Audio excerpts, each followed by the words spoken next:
বিসমিল্লাহির রহমানির রহিম। আসসালামু আলাইকুম। চলে আসলাম বিকালবেলার একটা নাস্তা নিয়ে, নাস্তা রেসিপি। আর বৃষ্টি হচ্ছিল, বৃষ্টির দিনে গ্রামের বাড়িতে এই নাস্তাটা প্রায় দিন হচ্ছে তৈরি করা হয়। আজ আমিও আমার বাসায় তৈরি করতেছি। সোমবার বিকালবেলা হচ্ছে, অনেক বৃষ্টি হচ্ছিল।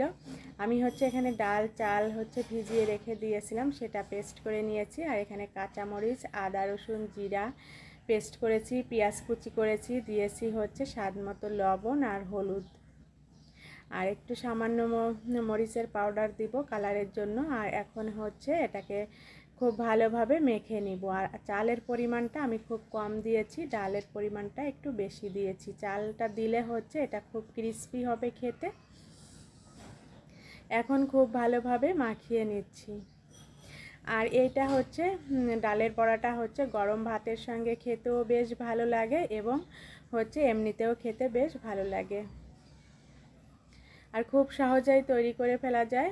এই তো মাখানো হয়ে গিয়েছে। এখন আমি ছোট ছোট করে গোল গোল করে ফ্রাই প্যানে ফ্রাই করে নিব। এভাবে করে দিয়ে দিয়েছি, একটা পাশ হয়ে গিয়েছে, উল্টিয়ে আমি হচ্ছে নামিয়ে নিব।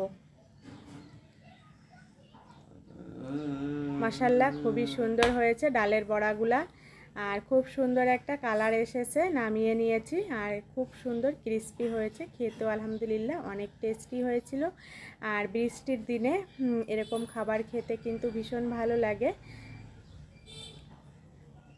আমি আরও একবার দিয়ে দিয়েছি। আজ এ পর্যন্তই। আল্লাহ হাফেজ। আসসালামু আলাইকুম।